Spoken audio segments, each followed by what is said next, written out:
In nomine Patris et Filii et Spiritus Sancti. Amen. Shalom, Aleichem.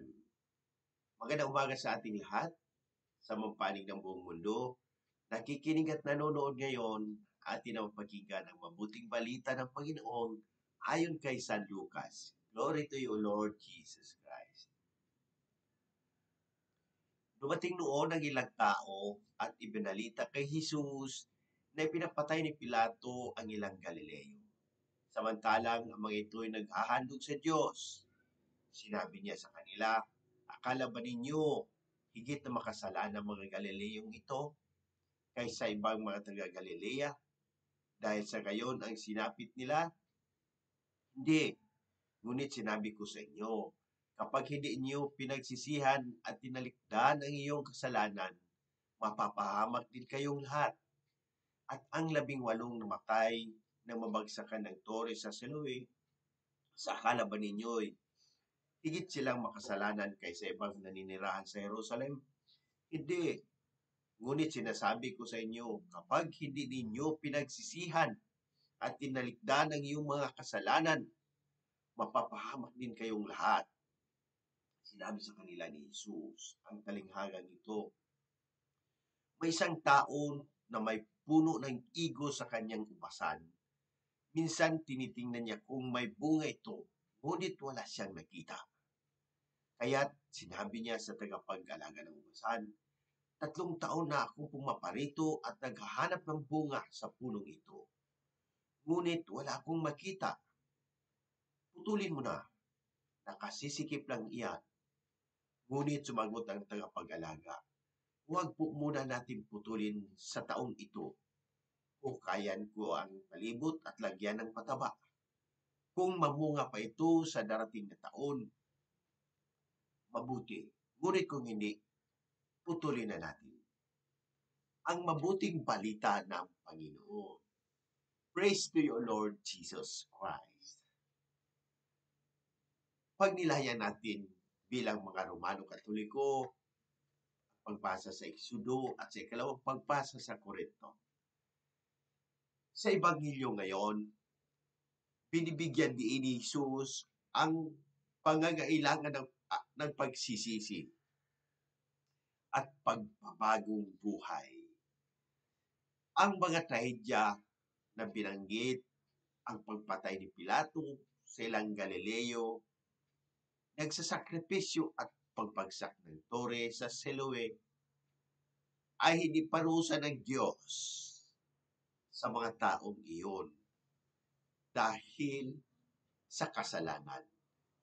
Sa halip, ito ay paalaala sa lahat na walang sinuman ang ligtas sa kapahamakan, maliban kung magsisisi at magbalik loob sa Diyos.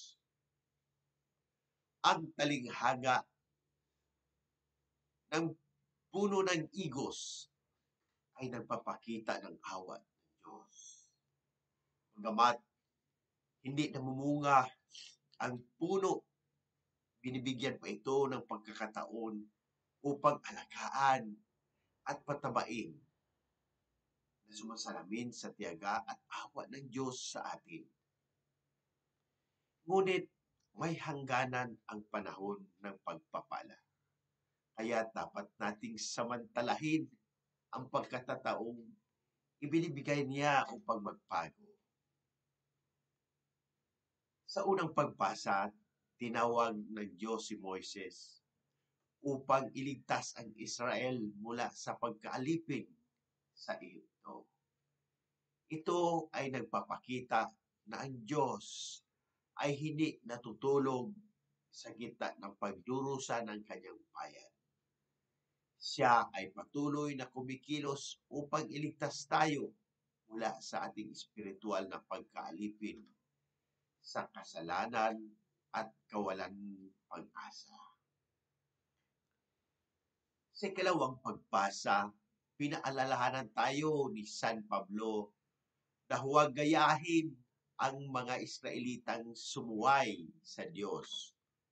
Sa kabila ng kanyang kabutihan, ang kasaysayan ng Israel ay babalas sa atin upang huwag maging kampante, kundi magpatuloy sa pananampalataya, panalangin at pagsisisi. Mga pagbabago ng panahon, Kwaresma at tugon ng simbahan.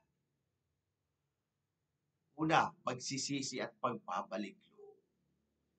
Maraming nagsagawa ng sakramento ng kumpisal bilang pagpapahayag ng tunay na pagsisisi. Nagpapalakas tayo ng panalangin, lalo na sa pamamagitan ng Via Crucis, daan ng krus at pagdinilay sa pagpakasakit ni Kristo, pag-ayuno at pagtitiis. Ang pagtalikod sa bisyo tulad ng sobrang paggamit ng social media, panunood ng walang saysay na palabas, labis na pagkain, ang pagsasanay ng disiplina upang maging mas mapanalangin at mamalalahanin sa iba, pagbibigay at pagpamalas ng awa, almsgiving, ang pagbibigay ng tulong sa mahirap, pagbibigay ng oras at paglilingkod o pagpapatawad sa mga nagkasala sa atin. Ang simbahan ay may mga programa para sa nangangailangan, lalo na ang mga charity works at Lenten Recollection. Manalangin tayo para sa ating Santo Papa, Obispo at mga mahisakit. Aming mapagmahal na Ama, Ikaw ang Diyos ng kagalingan at awa. Sa pamamagitan ng iyong anak na si Jesucristo, itinuro mo sa amin ang kahalagahan ng pagsisisi at pagbabagong buhay. Dinudulog namin sa iyo ang aming mahal na Santo Papa Francisco. Naway, bigyan mo siya ng lakas ng katawan, isipan at espiritu upang patuloy niyang gabayan ang simbahan. Pagpalain mo rin ang aming Obispo, Jose Bantolo, at ang aming mahal na Padre Vicente Gomez upang sila ay maging tapat na lingkod ng Ebanghelyo. Sinasamo rin namin ang kagalingan ng lahat na may karamdaman, lalo na ang mga nanonood at nakikinig ng mabuting balita. Hipuin mo sila ng iyong mapagmalang kamay at ipagkaloob ang kagalingan na naayon sa iyong kalooban. Ang lahat ng ito ay hinihiling namin sa pamamagitan ni Jesucristo kasama ng Espiritu Santo mapagsawalang hanggan. Amen.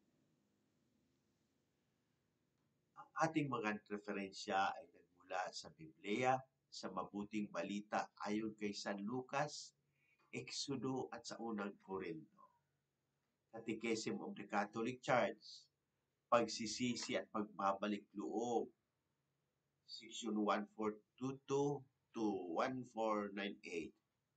Mga pananaw ng simbahan sa Kwaresma, mga turo ng Santo Papa at Obispo sa kalagahan ng penitensya, panalangin at kawanggawa. Dokumento ng Vatican II, Gaudium et Spes, ang pananagutan ng tao sa pagbabago ng sarili at ng lipunan. Naway ang Ebanghelyo ngayon ay magbigay sa atin ng inspirasyon upang gamitin ang panahon ng Kwaresma sa tunay na pagpapagong loob. Ano ang mga konkretong hakbang na maaari mong gawin upang mapalapit sa Diyos ngayong Kwaresma? Sa muli, hinikayat ko ang lahat, Katoliko man o hindi, na magtanong at pagnilayan ang misay ng Ebanghelyong ito. Kung may mga katanungan kayo tungkol sa pananampalataya, ang ating simbahan o anumang aspeto ng ating buhay, bukas ang aking puso na sagutin ang mga ito. Sama-sama nating pagnilayan at pahalagahan ang habag at pag-ibig ng Diyos na ipinipahayag ni Jesus sa Ebanghelyong ito. Sa pamamagitan ng ating mga gawain at salita, naway maging daluyan tayo ng habag at pagmamahal ng Diyos sa lahat ng tao. Amen. In nomine Patris et Filii et Spiritus Sancti. Amen. God bless.